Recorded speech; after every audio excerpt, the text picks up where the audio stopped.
Bonjour et bienvenue à vous pour ce module sur la co-construction territoriale en région. D'abord, peut-être rappeler que l'Observatoire des partenariats propose aujourd'hui des données qui permettent de croiser à la fois tout domaine, tout acteur et tout territoire pour mieux comprendre les transformations systémiques à l'œuvre au travers des dynamiques de co-construction entre les acteurs. Créé en 2008 par la Caisse des dépôts et le Rameau en partenariat avec le MEDEF et le mouvement associatif, l'objectif a été dès le départ de comprendre quel était le mouvement de co-construction qui allait se mettre en place en France, associant collectivités territoriales, associations, entreprises, services de l'État, et de voir finalement par le regard des acteurs eux-mêmes quelles étaient l'évolution qu'ils en attendaient et puis quelles étaient les pratiques. Ce qui nous permet d'interroger les Français, les élus, les dirigeants d'entreprises, les dirigeants d'associations et de fondations pour pouvoir finalement voir comment concrètement dans l'action cette dynamique de co-construction peut répondre aux fragilités collectives. Il est important de bien noter cette notion de fragilité qui progressivement, au fur et à mesure des études, s'est ancrée dans le travail de l'Observatoire.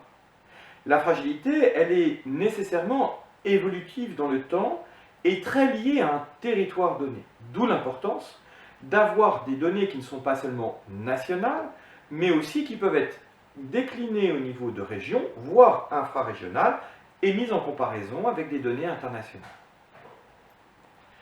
Les rapports impact région ont pour utilité de pouvoir présenter de façon simple et systémique quel est le profil de la région, quelles sont les fragilités prioritaires de la région, à la fois objectives, par des données statistiques de l'INSEE, du CGET, de la NCT, mais aussi par rapport à la vision que les citoyens, les entreprises, les élus, les associations de la région perçoivent les fragilités locales.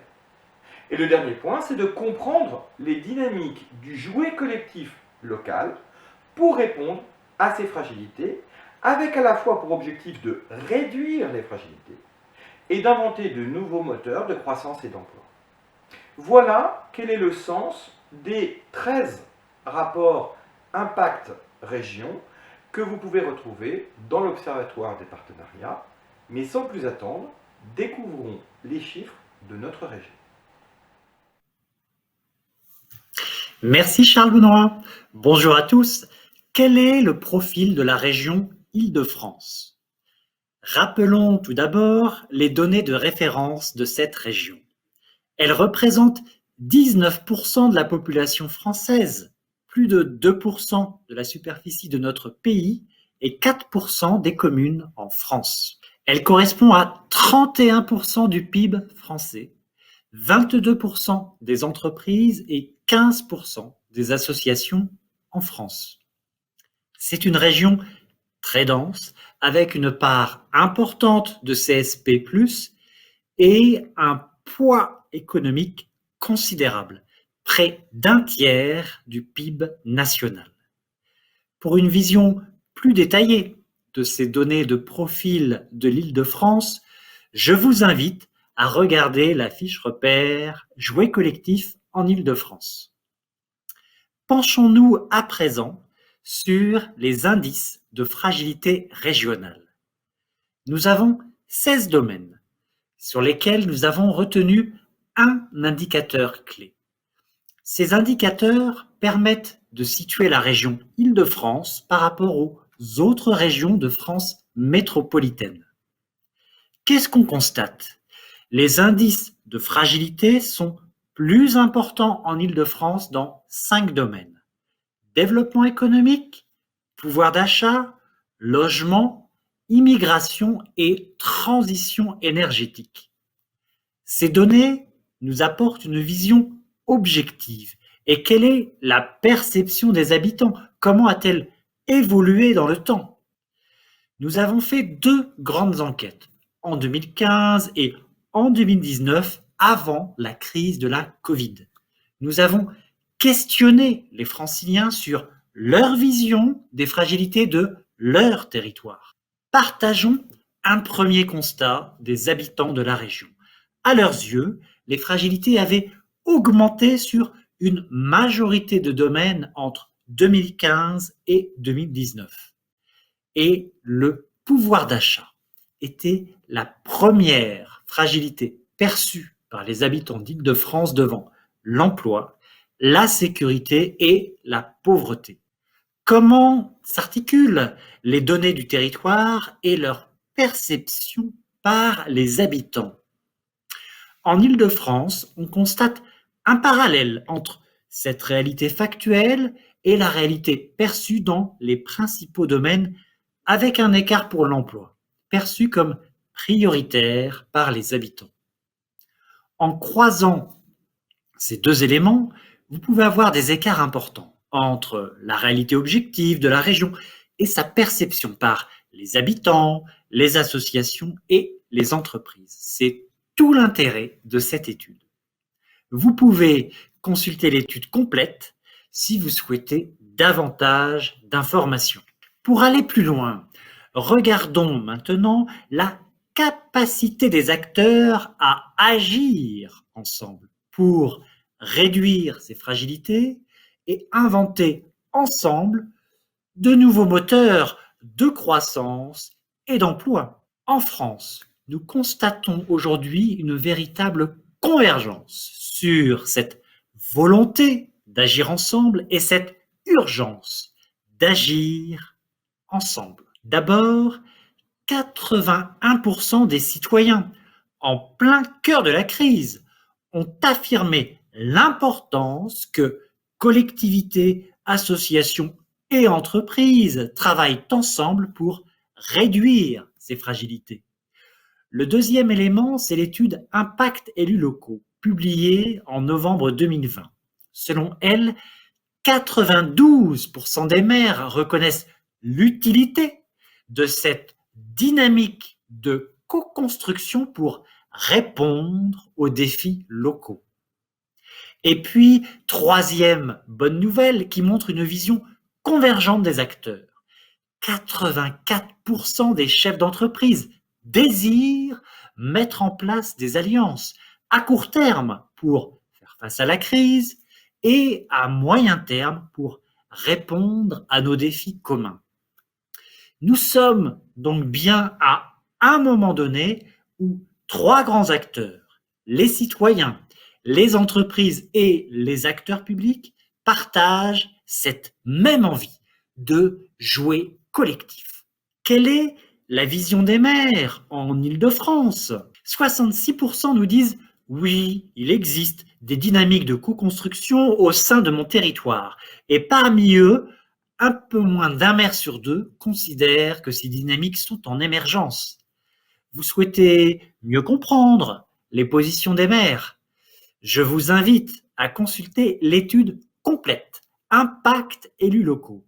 Elle est riche d'enseignements, notamment sur la différence de point de vue selon la taille des communes. Après les maires, observons à présent l'implication des entreprises en Île-de-France. 34% des entreprises d'Île-de-France se sont engagées dans des dynamiques d'alliance. Elles permettent de concilier à la fois développement économique et réponse à des enjeux d'intérêt général. L'engagement partenarial des entreprises est moins marqué en Île-de-France. Il est à l'œuvre autour de spécificités territoriales fortes. Regardons ensuite avec qui les entreprises d'Île-de-France font-elles alliance. D'abord, 53% des entreprises développent des partenariats avec les collectivités locales et territoriales, suivies à 52% par les écoles et les universités. Puis, 35% des entreprises développent des partenariats auprès de structures d'insertion par l'activité économique, juste avant les associations et les clubs d'entreprise. La dynamique partenariale en Île-de-France accorde une place importante aux collectivités locales et territoriales, aux acteurs de l'éducation, puis aux structures d'insertion. Penchons-nous sur la nature de partenariats développés entre les acteurs économiques que sont les entreprises et leur territoire. Premier élément, 64% des entreprises au niveau national recourent aux pratiques responsables, notamment les achats responsables, avec des structures d'insertion et des structures qui emploient des salariés en situation de handicap. Le sponsoring fait aussi partie de cette catégorie. Ces pratiques responsables, elles s'appuient sur le savoir-faire des acteurs de l'intérêt général dans des domaines comme l'environnement, l'insertion ou le handicap, pour améliorer les pratiques de l'entreprise et développer la responsabilité sociétale des entreprises, la RSE. Depuis le milieu des années 2000, ces pratiques-là ont considérablement augmenté. En 2020, lors de notre étude, il est apparu une augmentation très significative du mécénat. Avant, on était plutôt à 35%. On est monté à 50% l'année dernière avec une double dynamique. La territorialisation de ce mécénat, d'une part, et puis l'implication en mécénat de compétences des personnes, au-delà d'une contribution financière ou en nature des entreprises, sur ces projets d'intérêt général. Pour répondre ensemble, par exemple, à des urgences. En 2020, des entreprises se sont mobilisées collectivement au sujet de l'éducation pour équiper des jeunes en matériel informatique. La troisième catégorie de partenariat pour les entreprises, c'est la coopération économique. Il s'agit d'aller plus loin pour associer des offres faites par les structures d'intérêt général ou d'insertion par l'activité économique avec les entreprises. Finalement, comment on répond ensemble à un besoin? En Alsace, les cafés Satie et les jardins de la Montagne Verte ont associé leurs compétences pour transformer et valoriser des déchets, les exodermes de café, en engrais agricoles. Et puis, la dernière catégorie de partenariat, ce sont les innovations sociétales. C'est une catégorie en plein essor depuis le milieu des années 2000. C'est vraiment là où s'invente ensemble ce qu'aucun des deux acteurs ne pouvait prévoir ou développer auparavant. Ces deux dernières catégories de partenariat de co-construction, coopération économique et innovation sociétale, se développent. L'Alliance dynamique du groupe La Poste, depuis sa création en 2014, a activement contribué au développement de ces deux catégories de partenariat.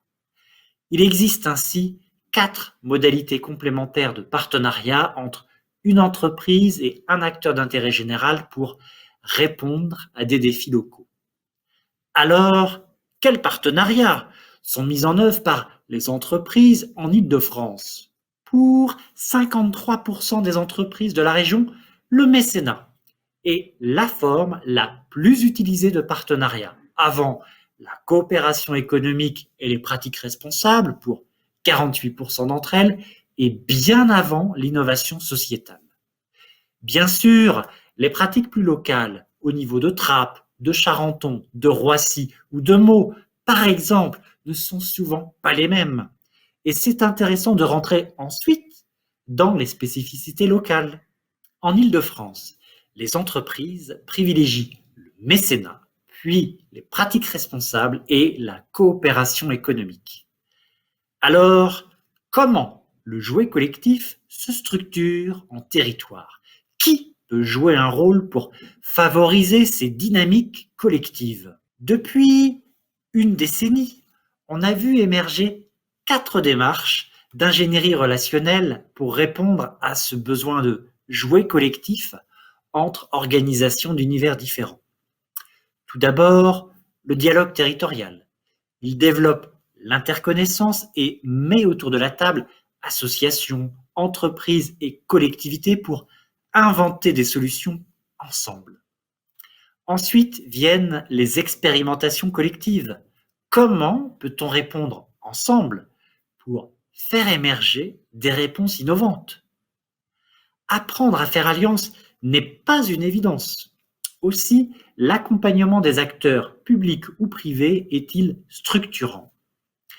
Depuis 2008, les travaux du rameau avec nos amis d'Alsace Active ont commencé par cette question. Comment accompagner les collectivités, les associations et les entreprises? C'est à l'origine de la création du laboratoire des partenariats en Alsace, développé ensuite dans d'autres régions. Enfin, le quatrième dispositif, c'est la gestion de lieux, de tiers-lieux. Ce sont des lieux de rencontre, un peu des lieux neutres, finalement, où chacun peut échanger les uns avec les autres pour construire ensemble l'avenir de son territoire. Alors, si on focalise sur qui anime? Aujourd'hui, en France, il y a un réseau de plus de 350 catalyseurs territoriaux. Le réseau des pionniers des alliances en territoire. Il incarne cette dynamique en émergence, comme l'expriment les maires, une dynamique qui se met en place progressivement. Les catalyseurs territoriaux proviennent d'une diversité d'organisations. On retrouve des acteurs publics, des collectivités comme des associations ou des entreprises. Je parlais tout à l'heure d'Alsace Active, dans le milieu de l'accompagnement des acteurs associatifs, de l'insertion par l'activité économique et de l'ESS en général. Cette dynamique est aussi présente parmi les acteurs académiques, comme le catalyseur de Toulouse, qui a développé cette logique de créer le lien entre des différents acteurs. C'est un élément intéressant et structurant, cette diversité des profils des catalyseurs territoriaux. Regardons quelques démarches de pionniers de votre région. Le territoire de Paris-Est-Marne-et-Bois facilite les partenariats multi-acteurs dans l'éducation et au sein de tiers-lieux. Le PTCE Vivre les Mureaux agit sur les 4 domaines de l'ingénierie relationnelle au service de son territoire, classé pour partie en quartier politique de la ville. Le catalyseur Accélère Action accompagne acteurs publics et privés pour mettre en œuvre des coopérations innovantes sur les territoires. Le pôle Noé accompagne le développement d'activités de l'ESS dans le nord-ouest de l'Essonne. Et en Seine-et-Marne, le tiers-lieu Living Lab Brinov fédère les acteurs locaux en milieu rural. Aujourd'hui, cette logique de l'animation du jouet collectif provient bien d'un réseau de catalyseurs en plein développement. Vous voulez mieux comprendre ces métiers? Rendez-vous sur le site catalyseursterritoriaux.org. Pour conclure, juste vous rappeler que vous pouvez, en complément de cette présentation, aller plus loin avec tous les outils qui sont mis à votre disposition. L'Observatoire des partenariats vous donne accès à des données variées, des études, une base de connaissances de plus de 500 cas inspirants, tout domaine, tout acteur, tout territoire, pour mieux comprendre la réalité des partenariats par une diversité d'exemples. Vous pouvez aussi consulter des publications comme les guides publiés avec le MEDEF, Construire ensemble et l'engagement territorial des entreprises notamment. Et puis les MOOC que nous avons réalisés avec l'ESSEC pour accompagner la formation de ceux qui veulent aller plus loin. Le mot de la fin de ce module, c'est merci. Merci pour votre attention et merci à nos partenaires qui permettent à l'Observatoire des partenariats de partager ses travaux en open source. Je pense à la Banque des Territoires, à l'Institut CDC pour la recherche, au Fonds ODD 17 et au groupe La Poste.